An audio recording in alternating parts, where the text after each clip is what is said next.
surprised yet, dear. Jay tells me that you guys have been missing me.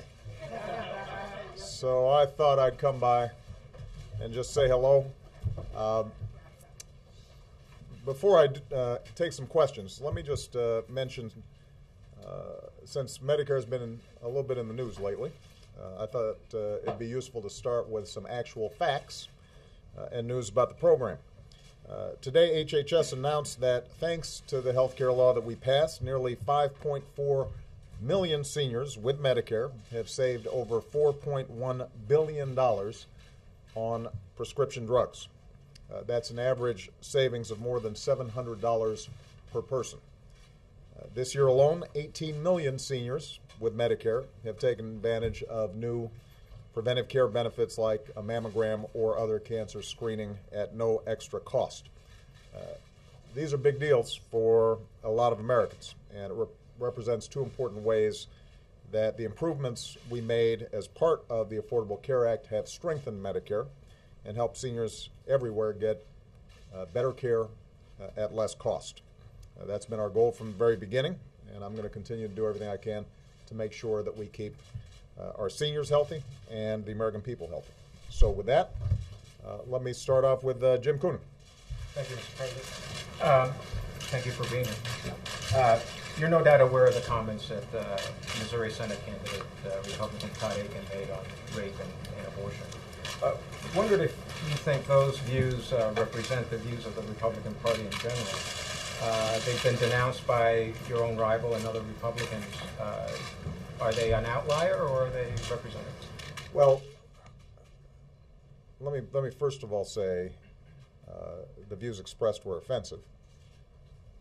Rape is rape. And the idea that we should be parsing and qualifying and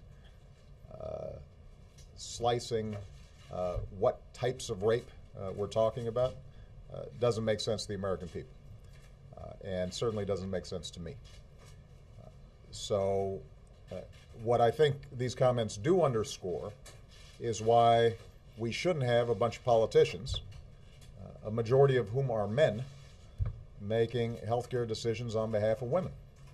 And so although these particular comments have led Governor Romney and other Republicans to distance themselves, I think the underlying notion that we should be making decisions on behalf of women for their healthcare decisions, or qualifying forcible rape versus non-forcible rape, I think those are broader issues, and that is a significant difference in approach between me and the other party. But I don't think that they would agree with the senator from Missouri in terms of his statement, which was way out there. Should he drop out of the race? You know, he was nominated by the Republicans of Missouri. I'll let them sort that out. Nancy Cordes. Yes, Mr. President, thank you. As you know, your opponent recently accused you of waging a campaign filled with anger and hate, and you told Entertainment Tonight that anyone who attends your rallies can see that they're not angry or hate-filled affairs. But in recent weeks, your campaign has suggested repeatedly, without proof, that Mr. Romney might be hiding something in his tax returns. They have suggested that Mr. Romney might be a felon for the way that he handed over power of Bain Capital. And your campaign and the White House have declined to condemn an ad by one of your top supporters that links Mr. Romney to a woman's death from cancer. Are you comfortable with the tone that's being set by your campaign? Have you asked them to change their tone when it comes to defining Mr. Romney? Well, first of all, I'm not sure all those characterizations that you laid out there were accurate. For example, nobody accused Mr. Romney of being a felon.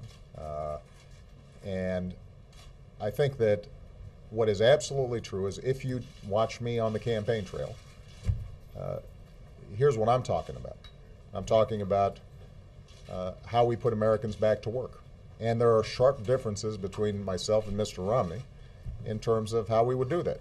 He thinks that if we roll back Wall Street reform, roll back the Affordable Care Act, otherwise known affectionately as Obamacare, that somehow people are going to be better off. I think that if we are putting teachers back to work and rebuilding America and reducing our deficit in a balanced way, that's how you put people back to work. That is a substantive difference. That's what I talk about on the campaign. when it comes to taxes.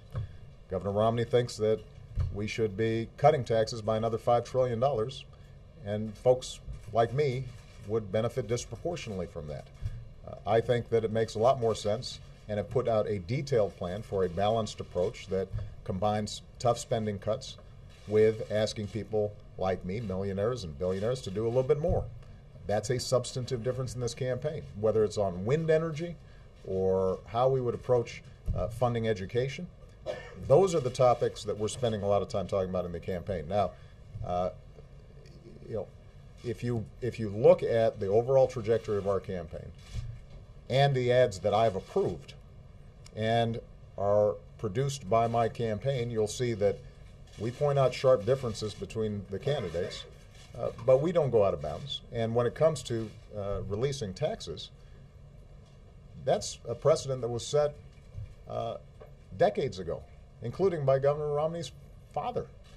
And for us to say that it makes sense to release your tax returns, as I did, as John McCain did, as Bill Clinton did, as the two President Bushes did, I don't think is in any way out of bounds. I think that is what the American people would rightly expect, is a sense that if, particularly when we're going to be having a huge debate about how we reform our tax code and how we pay for the government that we need, I think people want to know that, everybody's been playing by the same rules, including people who are seeking the highest office in the land. This is not an entitlement, being President of the United States. This is a privilege, and we've got to put ourselves before the American people to make our case. Well, why not send a message to the top super PAC that's supporting you and say, I think an ad like that is out of bounds. We shouldn't be suggesting that. So let's take that particular issue, as opposed to, because you lumped in a whole bunch of other stuff that I think was entirely legitimate. I don't think that Governor Romney is somehow responsible for the death of the woman that was portrayed in that ad. But keep in mind, this is an ad that I didn't approve, I did not produce, and as far as I can tell, has barely run. I think it ran once. Now, in contrast, you've got Governor Romney creating as a centerpiece of his campaign this notion that we're taking the work requirement out of welfare, which every single person here who's looked at it says is patently false. Right? What he's arguing is somehow we have changed the welfare requirement, the work requirement in our welfare laws.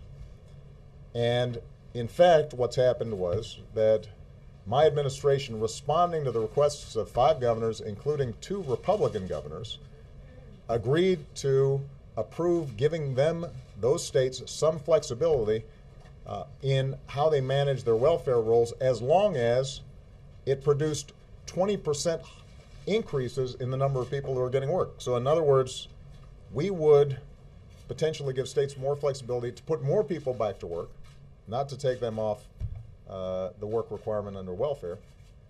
Everybody who's looked at this says what Governor Romney is saying is absolutely wrong. Not only are his super PACs running millions of dollars worth of ads making this claim, Governor Romney himself is approving this and saying it on the stump. So the contrast, I think, is pretty stark. That's, they can run the campaign that they want, but the truth of the matter is you can't just make stuff up. That's one thing you learn as President of the United States. You get called into account. And I feel very comfortable with the fact that when you look at the campaign we're running, we are focused on the issues and the differences that matter to working families all across America, and that's exactly the kind of debate the American people deserve. Jake Tapper. Mr. President, a couple questions. One, I'm wondering if you could comment on the recent spate of green on blue incidents in Afghanistan, what is being done about it, why your commanders tell you they think that there has been an uptick in this kind of violence. And second, with the economy and unemployment still the focus of so many Americans, what they can expect in the next couple months out of Washington, if anything, when it comes to any attempt to bring some more economic growth to the country. On Afghanistan, obviously, we've been watching with deep concern these so-called green on blue attacks, where you have Afghan individuals, some of whom are actually enrolled in the Afghan military, some in some cases dressing up as Afghan military or police, attacking coalition forces, including our own troops. I just spoke today to Marty Dempsey, the chairman of the Joint Chiefs of Staff, who happens to be in Afghanistan. He is having intensive consultations not only with our commander, John Allen, on the ground, but also with Afghan counterparts. And I'll be reaching out to President Karzai as well, because we've got to make sure that we're on top of this.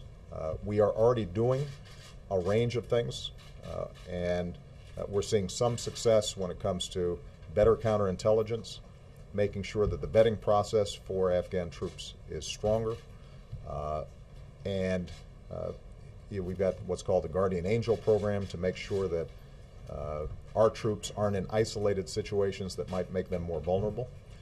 But obviously, we're going to have to do more, because there has been an uptick over the last 12 months on this.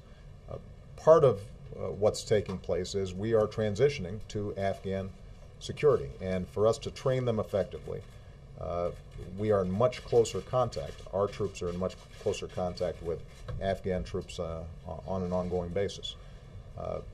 And part of what we've got to do is to make sure that this model works, but it doesn't make our guys more vulnerable.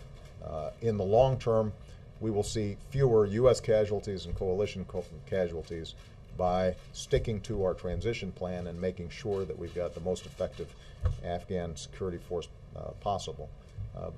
But we've got to do it in a way that doesn't leave our guys vulnerable. So we are deeply concerned about this from top to bottom. And hopefully over the next several weeks we'll start seeing better progress on this front. In terms of the economy, I would love to say that when Congress comes back, they've got a week or 10 days before they go out and start campaigning again, that we're going to see a flurry of action. I can't guarantee that.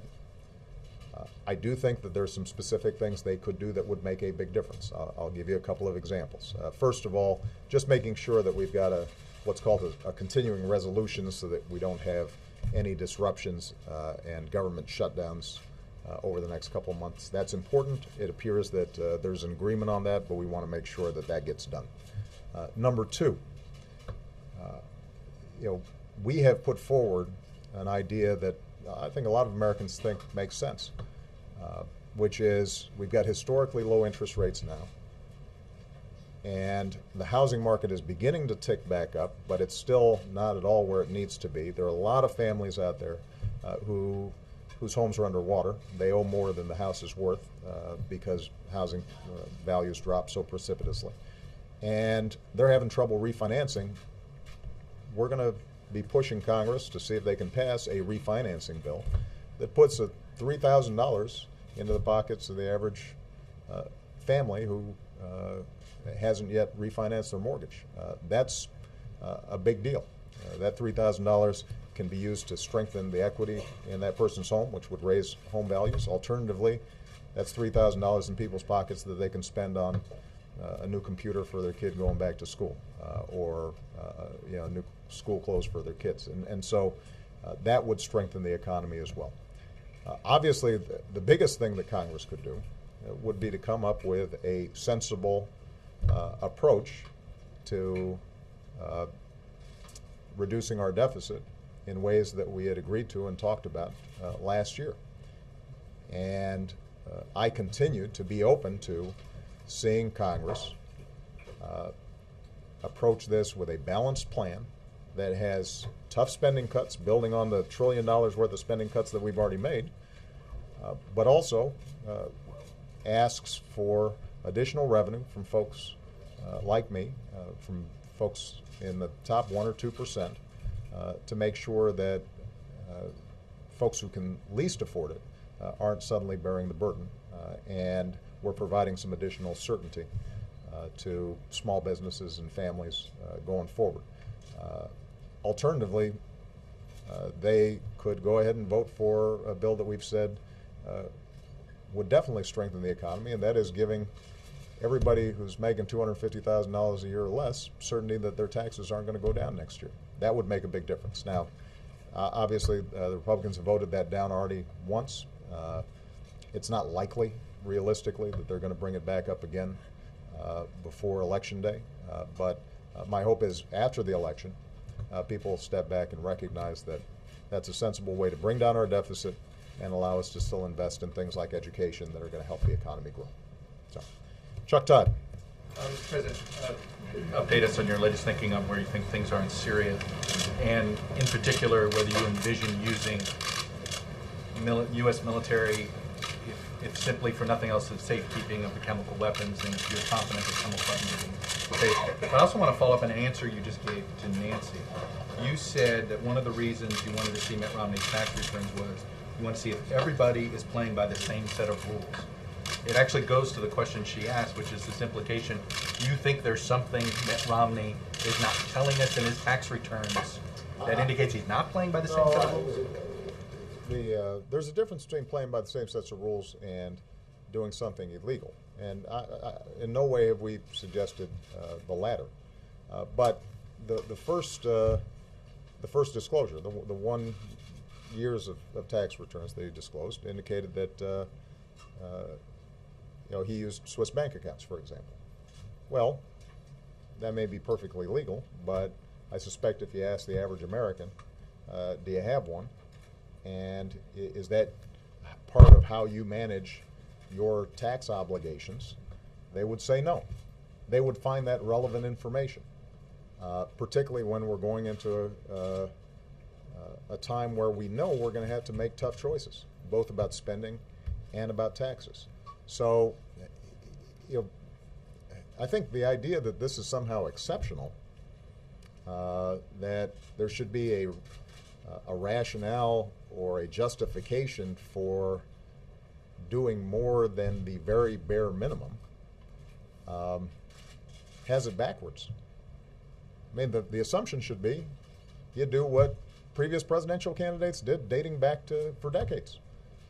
And Governor Romney's own dad says, well, the reason I put out 10 or 12 years is because any single year might not tell you the whole story. And everybody's, I think, followed that custom ever since. The American people have assumed that if you want to be president of the United States, that your life's an open book. When it comes to things like your finances. I'm not asking him to, disclose every detail of, his medical records, although we normally do that as well. I mean, this isn't sort of overly personal here, guys. This is pretty standard stuff.